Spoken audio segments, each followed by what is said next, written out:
At this time, I'm going to introduce our main speaker for this morning. His name is Tiger Schmittendorf. He's Vice President of the First Arriving, a marketing and technology company supporting public safety. He served the Erie County, New York Department of Homeland Security and the Emergency Services, where he was responsible for recruitment, training, and operations of his county, 97 fire departments, and 6,000 firefighters. At this time, Tiger Schmittendorf.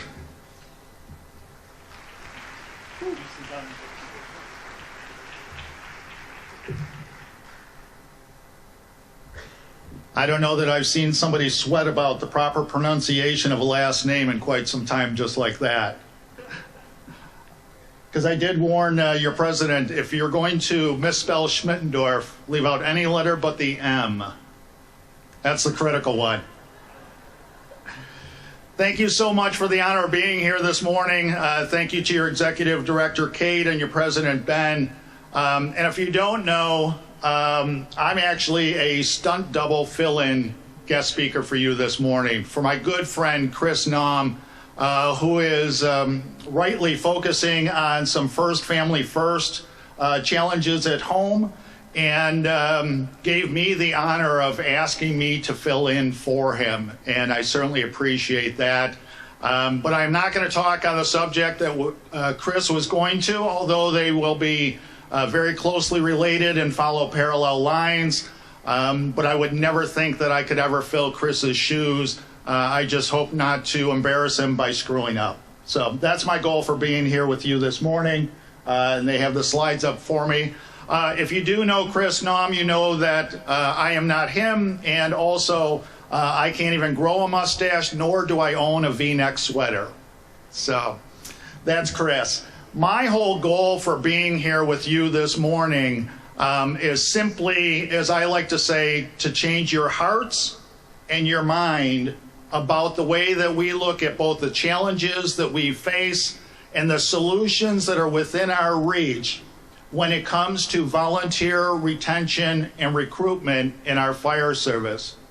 And what I want to share with you this morning is how the fire service is absolutely a volunteering opportunity like absolutely none other.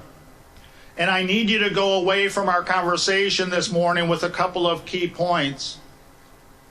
The first is, I need you to change our language. We need to keep the message positive. I need you to go away with a renewed commitment to volunteer retention and recruitment, ensuring not only the survival, but the absolute success of our volunteer fire service, not only here in Maryland, but across these United States. And lastly, as I'll share, I need you to go away with a sense of urgency. The clock is ticking. The clock is ticking for many of us who have served so long in our volunteer fire service, and we need to get on with the business of not only finding, but motivating, supporting, and training our replacements. That is my charge to you this morning. Let me ask you a question. Who here is a recruiter? Let me reframe the question. If you are not focused on retention and recruitment, what are you focused on? Absolutely nothing else matters.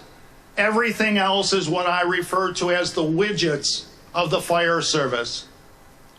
We can either make important and timely investments in retention and recruitment, or we can continue to build beautiful new fire stations that we can't fill, buy multi-million-dollar fire apparatus that we can't staff, and awesome equipment that will go unused.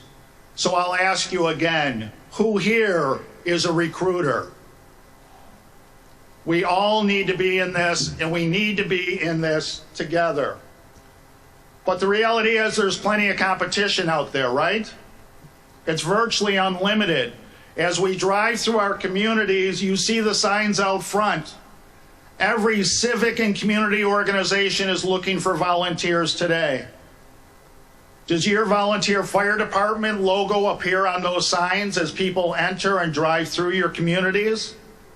Maybe, maybe not. Perhaps a suggestion, just a simple suggestion that can change the approach and the emphasis and the focus on your department. But my real question is, who should we be in competition with for those who are right for what we do? And I would argue virtually no one. And to put it politely, you know why? Because we get to do stuff, and you can insert another S word there, we get to do stuff that absolutely no one else gets to do. Right? Think about it. In what other volunteering opportunity in our communities can you literally knock somebody's door down and they send you a thank you letter afterwards? We cut a hole in their roof, they'll bake us cookies. No other volunteering opportunity offers us the opportunity to have the impact in our communities, and most importantly, no other volunteering opportunity allows the community to have the impact that it does on us. This is a volunteering opportunity like absolutely none other. And there's a lot of things that make it very, very different. It's not just in time volunteering where you're going to fill sandbags down by the river to prevent the flooding.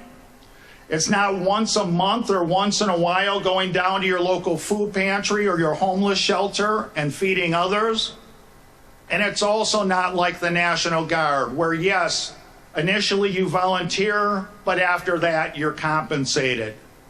It's different from volunteering opportunities in a lot of other ways.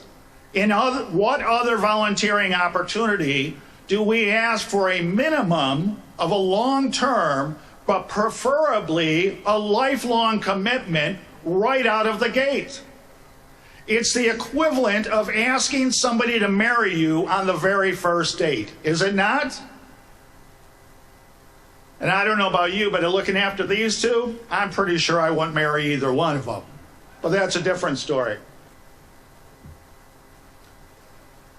You can pick your friends and you can pick your nose, but you can't pick your, and I know what you were going to say, Joe, you can't pick your family, right? We've all heard that phrase before, we can't pick our family.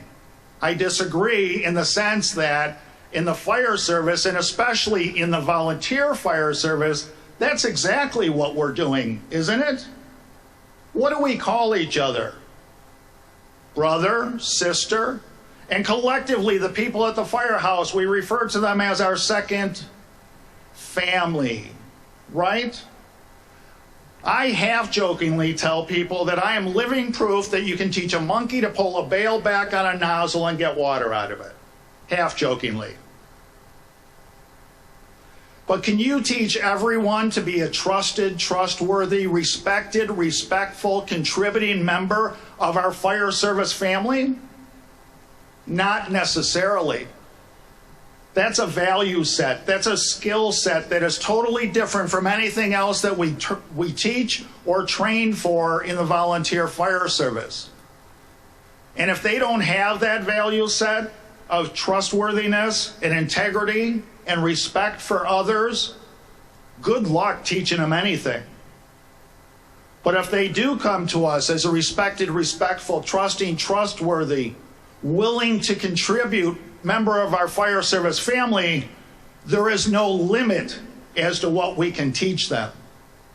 So this is one of the ways that I want you to change your attitude today. We need to stop trying to recruit firefighters, and we need to focus on recruiting family members, because that's what we are. We will live in that firehouse together for many, many years. We will enjoy each other's company through the best of times and through the hardest of times. And we do it together. That is our greatest strength. That is our greatest tool And when used inappropriately, it's probably our greatest weapon as well against each other. And that's where we get into talking about retention. I refer to the Maltese cross as a universal symbol for instant acceptance. You agree? You can be walking down the street in any town, village, or city in the United States, and if you're wearing this on your chest and somebody else who wears it on their chest sees it, there's an instant connection, a minimum of a nod to acknowledge that we're in it together. But as we just witnessed here, it can either give you the keys to a firehouse or keys to the city. It's roadside assistance. It's a safe haven when we need it.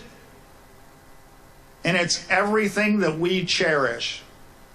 And we have to respect that. And most importantly, we need to teach the newest generation that they need to respect it too. I break down the term brotherhood or sisterhood or firehood, use gender generically, whatever you may call it, into 4 layers. The first layer is that branded layer. That's what we wear on our chest, and some of us even have it tattooed on our sleeve. That's the kind of brotherhood or sisterhood or firehood that maybe we share over an adult beverage, as sometimes might happen this week, right? But the reality is that sometimes it's easier to extend brotherhood to a fellow firefighter from another department, another city, another state, or another country than it is necessarily to extend brotherhood to those in our own firehouse. And that's something that we have to change. The next layer of brotherhood is core, and that's how we will treat each other within the firehouse. And establishing a baseline for human relations that we will not cross. But unfortunately, we see every day that sometimes we cross it too often. The next layer of brotherhood is what I call intrinsic. And intrinsic brotherhood says that when we're crawling down that proverbial dark, hot, smoky hallway, I will lay down right next to you. I will take the same beating and I will never leave you behind. That's what we promise to each other in intrinsic brotherhood. But the reality is many of us will never know how we react in that situation until we've been tested. And the fourth layer of brotherhood brings it all together. It's a combination of the first 3, but so much more. It's authentic brotherhood. That's the brotherhood that many of you in this room I know from experience and knowing you as friends. The type of brotherhood that we all grew up on. The type of brotherhood we were raised on. The type of brotherhood that we were taught. That we truly, truly take care of each other. Not just in the firehouse, not just on the fire scene, but outside all of that. You know it when you see it. We cherish it every day. You miss it when it's lost, and you also feel it when it's shoved in your back. But we need to get back to authentic, to real brotherhood. That's what will save the volunteer fire service in our communities, in our firehouses, and in the United States as well. And as my good friend Paul Combs does it better than anybody else, talks about how this absolutely owes us nothing. But if you devote yourself to it, it will give you everything. And let's face it, there's a dark side to what we do as well. That makes it a volunteering opportunity like none other. We are exposed to things as volunteer firefighters, EMTs, paramedics, and first responders that quite honestly no human being should ever have to be exposed to. But you know what I tell people all the time? I feel bad for those who don't get to carry a monitor on their belt or another device that alerts them that when I think I'm having a bad day or my life sucks, guess what? That little thing goes off and reminds me, shut your pie hole. You got nothing to complain about. That is not a burden, but a gift, and it's called the gift of perspective. I have had the honor of serving as the director of the Hero Tribute Project for the National Fallen Firefighters Foundation for over 10 years. I was not at the last memorial, but I hope to be back next year. And in that experience, I interview the survivors, the families of fallen firefighters. And let me tell you, when you think you're having a bad day or your life sucks, all I have to do is think back to one story that one survivor shared with me during those times. I have interviewed hundreds upon hundreds of firefighter survivor families. I had a 4-year-old girl sing happy birthday to her daddy in the middle of an interview. If you want your heart pulled out of your chest, that's a great way to do it. I've interviewed more than half of the 19 Granite Mountain hotshot families, including a grandmother who spoke in the strongest Scottish brogue I'd ever heard, as she told me that she lost not one but two grandsons, 18 and 21 years old, and they found them embraced, wrapped in each other's arms as the fire went over the top of them. This is a difficult business. We focus so much on serving others, and we need to give equal, if not greater, emphasis on the people that we serve with as well. We give so much caring and compassion for those we serve, but so many times we leave that out of the equation with the people we serve with. And the first people that we need to be caring and compassionate for is us as individuals. You need to be caring and compassionate for yourself. I need to be caring and compassionate for myself, because that's the only way that we're going to survive this, and the only way that we're going to survive the trauma that we see, the things that we hear, we smell, we experience firsthand, the stuff that we literally physically get on us, is that we care and we're compassionate for each other, and we do it together. And the reality today is, despite the influence of technology, despite artificial intelligence, and I won't name names in this room, virtual reality, and all the advancements that we've made, at the end of the day, there's still no app for what we do. Our emphasis on the widgets of the fire service needs to transition on the one resource necessary to make all that other stuff work. And that's when we will start succeeding at both recruitment and retention. But it starts with an attitude, and it's as simple as this. We need to treat every single imaginable public interaction as a public service, public education, public relations, and a recruitment opportunity. And a recruitment opportunity. We have mastered public service. We're getting better at public education every day. We know we are, because we're going to less and less fires every day. And despite the thoughts of some, that's a good thing. Hopefully you have a good image and a relationship and a partnership with your community and its other organizations. But where we have not done as good of a job is identifying and taking advantage of every single public interaction as a recruitment opportunity. It starts with changing our attitude. 22 years ago, I wrote a document titled My 10 Commandments for Recruitment and Retention. Commandment number 1 is do the math. Think of our recruitment challenges in simple terms. So many fire chiefs, fire commissioners, and others that I speak to, they're rattling off numbers of how many new volunteers they think they need. Whether it's 5, it's 10, it's 20, or it's more, what you really need is one more volunteer, one at a time. Think about it, if every single one of your existing members recruited just one more member, what would be the mathematical impact on your department? I know that's high-level math, and I know it's early in the morning, but give me a number, right? It's double, right?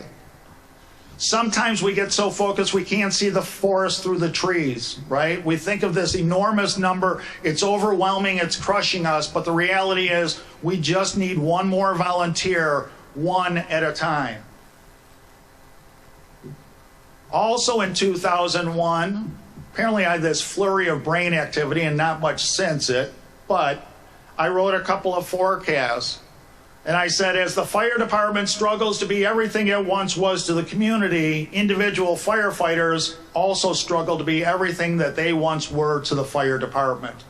I know that from personal experience.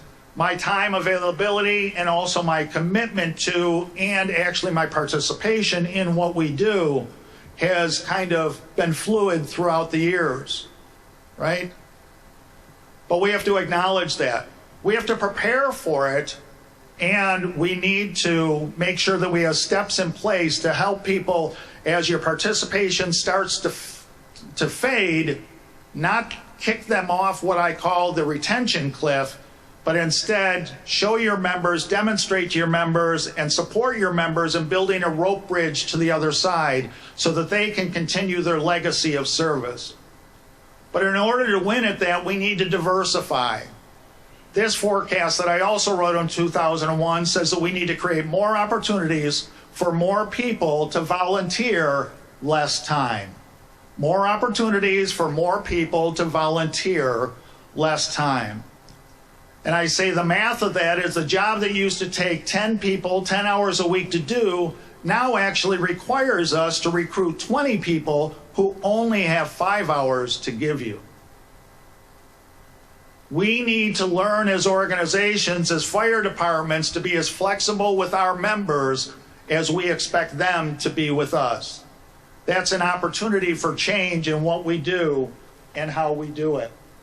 Because the reality is, nobody ever signs up to be a volunteer firefighter with aspirations of one day being promoted to bingo chairman.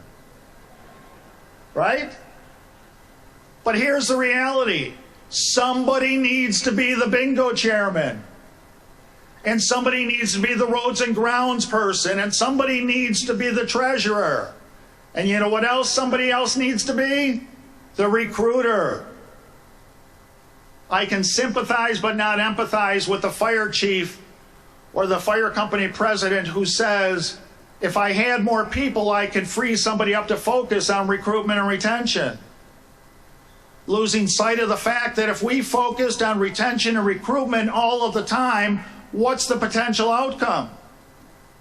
Theoretically, we could end up with all the people we need to do all the jobs that need to be done. I'm here to change your hearts and your minds about the way that we look at both the problems and the solutions that we face in today's fire service. But you need to have a plan. A failure to plan is a plan to fail. We've all heard that, right? And if you don't have a plan for retention and recruitment in your department today, call me. I know a guy, right? But that's part of our challenge. We haven't been planning for this situation that we now find ourselves in. We've simply allowed it to happen around us, and too many of us have simply sat back and wallowed in the dismay that it's actually happening. We haven't kept up with the times. Think of all the advancements in technology, in radio communications, and fire apparatus and equipment. But have we kept up with the same pace as with the changes in our society and our communities as it relates to volunteer retention and recruitment? Not necessarily. Because if we had, we wouldn't be having this discussion right now. So let's face it. And all of that starts with changing our language. This is something that I am, to put it politely, fired up about today. We need to keep the message positive. There was a news piece that was done just a couple of years ago that suggested that the volunteer shortage in one state could actually spread like wildfire across the country like a pandemic. Could you imagine a pandemic happening in the United States? That's unthinkable. The reality, though, is, as I like to say, recruitment and retention challenges are like any other emergency. They all start and end locally. If you don't know it, we get great support from the National Volunteer Fire Council, great organizations like your MSFA, Many, especially in Maryland, your county organizations and county government is directly engaged in supporting your recruitment and retention efforts. And they can build the broad-based awareness that volunteering opportunities exist in your community. They can give you the tools and education and support to be successful at it when you do it yourselves. But at the end of the day, nobody, not the MVFC, not the MSFA, not your county organization, and not even I, can do what I call the trench work for you. That's where the hand-to-hand combat of getting them in the door and keeping them there is won and lost. That is both your responsibility, your obligation, but most importantly, your opportunity. You just need to get your head in the game.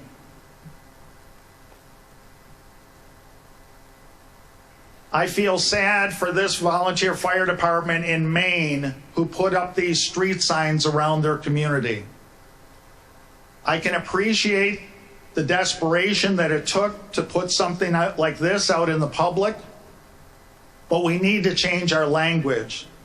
Not only do words like this of desperate and dire and help needed, and if you don't volunteer today, we're going to close tomorrow. Not only does that do absolutely nothing to help their recruitment efforts, it erodes confidence in their capabilities, and it erodes confidence in your and my capabilities as well.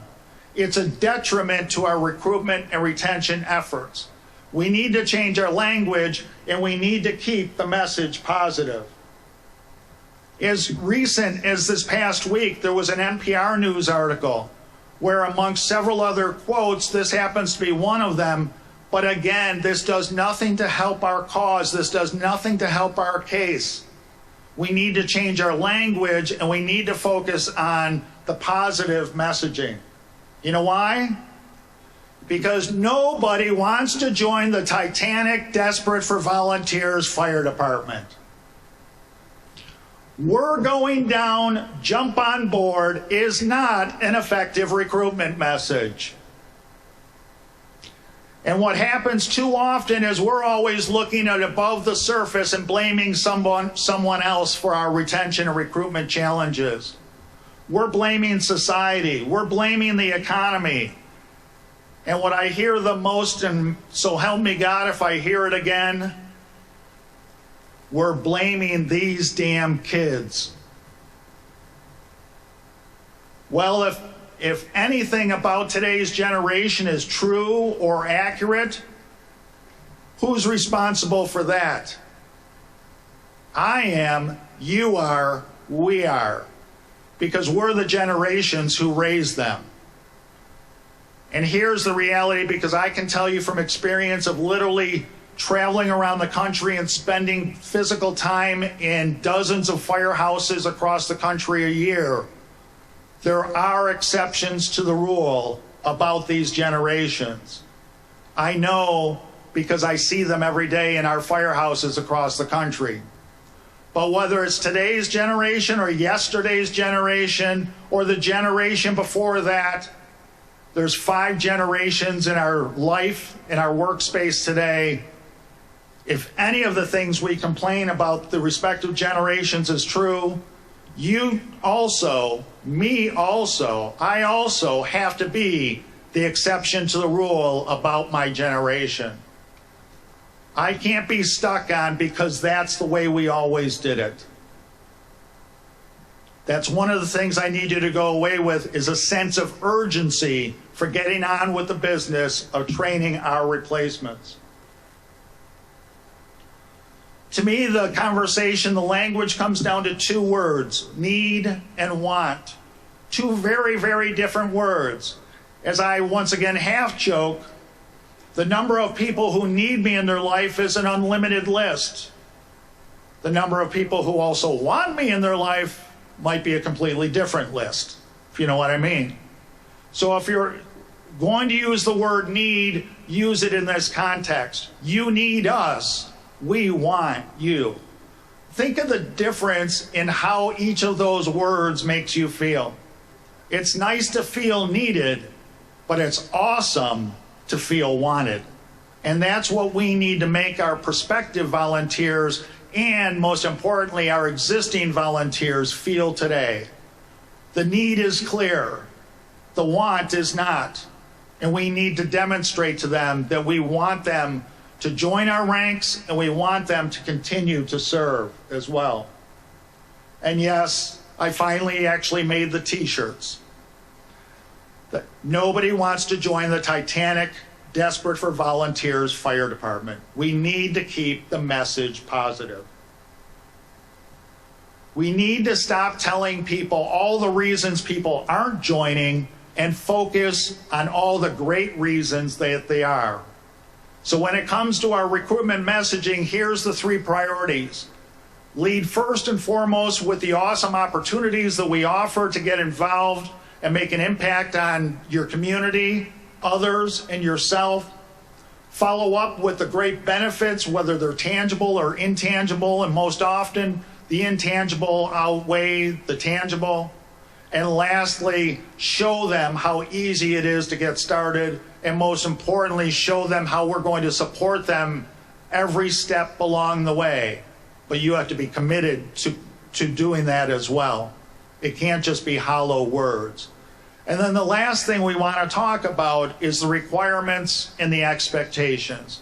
I'm a firm believer in being clear in our expectations early and often, but don't lead with it. Don't lead with, oh my gosh, you have to take hundreds of hours of training and then in-house drills and all these meetings and fundraising and stuff like that. That's doing nothing for our cause. But if we do well at selling them, giving them the bug with the first 3 line items, that whole conversation about training requirements and the other participation requirements gets a lot easier, sounds palatable, and even achievable. And you know how you prove to them that it's achievable? Point around the room in your firehouse and show how everybody else has already achieved it, despite the very busy lifestyles that they have. We have living examples every day. And we all have to remember, whichever generation we identify with, that every single thing you do, you say, you wear, and especially today you post, reflects on you, reflects on your organization, your fire department, the fire service at large, and it reflects on me too. I take this very personally. So please, please act accordingly. And when we think about the person that we want to belong to our fire service family today, I say look in the mirror. Think of the person you would want to serve with or literally may need to be saved by, and go out and get that person. And they're there. We just have to have the willingness, the wherewithal, the commitment, and the sense of urgency to go out and find them. I'm Tiger Schmittendorf, and I approve this message. Thank you very much.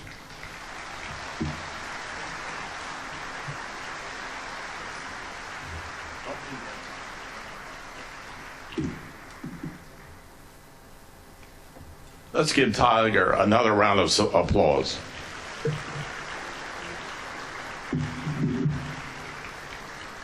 On behalf of the Maryland State Firemen Association, I want to present you with a challenge coin. Awesome. Thank you. And of course a convention mug. So let's go out here. That's going to hold a lot of ice cream in that mug.